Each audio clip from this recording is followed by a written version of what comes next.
बिहार की राजनीति में घटनाएं कुछ इस तरह से करवट मारते जा रही है कि अब यह कयास लगाए जाने लगे हैं कि जल्द ही जनता दल यूनाइटेड भाजपा का हाथ थामेगी और गंगा में डुबकी लगा लेगी।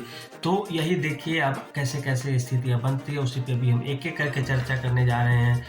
नीतीश कुमार सबसे पहले ललन सिंह को जनता दल यूनाइटेड के अध्यक्ष पद से हटाते हैं, उनका इस्तीफा लेते हैं और यह जवाब दिया जाता है कि लोकसभा चुनाव में व्यस्तता के कारण उन्होंने पदभार से रिजाइन कर दिया है और नीतीश कुमार खुद अध्यक्ष बन गए हैं। यह बात जनता के पेट में नहीं पचती है।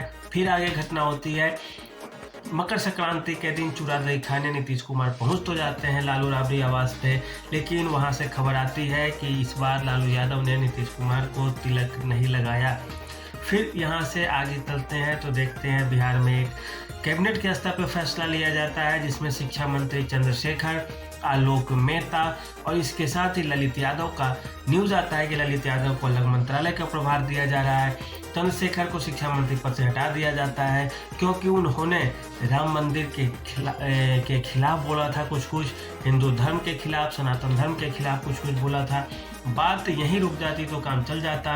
फिर से नीतीश कुमार जाते हैं, राज्यपाल राजेंद्र आर्लेकर से मिलते हैं, वहाँ 40 मिनट तक बातचीत चलती है। उसके बाद जब बाहर आते हैं तो मीडिया में भी बोलते हैं कि हम दरअसल विश्वविद्यालय में कुलपति की नियुक्ति को लेकर गए थे। यह किसी त्यागी का बयान आता है, लेकिन मीडिया जैसे उनसे मिलता है तो वो मुस्कुराते हुए उधर से निकलते हैं और सीधे वापस आते हैं अपने आवास की तरफ। मीडिया को कुछ संबोधन नहीं करते हैं। ट्विटर पर मुद्दा आता है, दरअसल कर्पूरी ठाकुर की 100वीं जयंती पे भारतीय जनता पार्टी उन्हें भारत रत्न सम्मान से नवाजती है। नीतीश कुमार काफ़ी खुश होते हैं। बिहार में खासकर अति पिछड़े वर्ग में वो काफ़ी खुशी का एक संदेश जाता है और नीतीश कुमार ट्विटर पे आकर कहते हैं कि केंद्र सरकार को बहुत बहुत धन्यवाद पहली बार में। लेकिन दूसरी बार में क्या मामला होता है कि दूसरी बार में नीतीश कुमार खुद से ट्विटर से डिलीट करते हैं और डिलीट करने के बाद वे फिर से दोबारा जब ट्वीट किया जाता है तो उसमें इस बार केवल केंद्र सरकार नहीं बल्कि प्रधानमंत्री नरेंद्र मोदी को भी धन्यवाद दिया जाता है। इसके बाद मीडिया में खबर आने लगती है अब नीतीश कुमार का जो फैसला होगा यह सचमुच में भाजपा की गंगा में डुबकी लगाने वाला होगा, क्योंकि उन्होंने खुले मन से इस बार लालू यादव को ही शायद इशारा करके सब तो यही कह रहे हैं कि उन्होंने वंशवाद पे कड़ा प्रहार किया है और बोला है कि जो कर्पूरी ठाकुर थे उन्होंने कभी अपने परिवार के लोगों को नहीं आगे किया और अब तो देखिए अभी के नेता सब अपने परिवार को ही आगे करने में लगे रहते हैं। हमने अपने परिवार से किसी को आगे नहीं किया।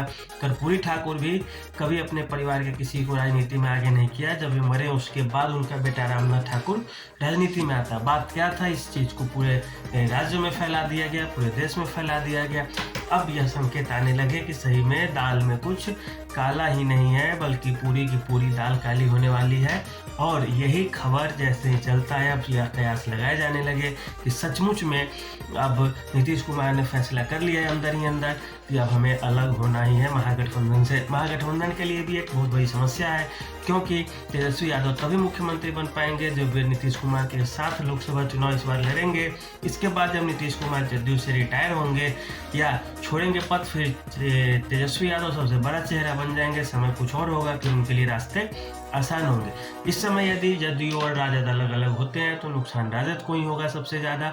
नीतीश कुमार का पद पे तो अपना बना रहना ही उनके किस्मत में भी अभी है, क्योंकि भाजपा उन्हें बैक से सपोर्ट कर देगी क्योंकि लोकसभा चुनाव सिर पे है। दूसरी बात की जाए, भाजपा की मजबूरी है कि यदि नीतीश कुमार आ जाए तो उन्हें को फायदा तो होगा ही भाजपा को, और नुकसान जिसे होगा वह है राजद और कांग्रेस को अभी बिहार में। तो स्थिति इस तरह से बन रही है। लेकिन हमने पहले भी आपको वीडियो में कहा था, आज भी कह रहा हूँ कि वो साल दूसरा था, ये साल दूसरा है। इस बार नीतीश कुमार जी के लिए राजद से अलग होना इतना आसान नहीं होने वाला है, क्योंकि इस बार उधर से लालू यादव भी बैठे हैं। वे भी कुछ राजनीतिक तिरकम जिसे बोला जाता है वे लगा सकते हैं। इधर भाजपा भी लगाने को तैयार है कोई ना कोई राजनीतिक तिरकम। अगर अब नीतीश कुमार भी दो तरह से इसे देख सकते हैं, पहला महागठबंधन के साथ रहकर हम भाजपा से दुश्मनी मोल लें और अपने विधायकों को टूटने से बचा सके, सांसदों को टूटने से बचा सके, या दूसरा डर उन्हें ये रहेगा कि हम यदि भाजपा के साथ आते हैं तो फिर राजद के तरफ से जो तिरकम लगाया जाएगा उससे कैसे बचें। तो अभी स्थिति थोड़ी जटिल होती जा रही है, लेकिन देखिए नीतीश कुमार अपने यथास्थिति पे बरकरार रहते हैं या किसी तरफ तराजू का पलड़ा ज़्यादा झुकता है और किसी तरफ कम। तो आज के लिए इतना ही। धन्यवाद।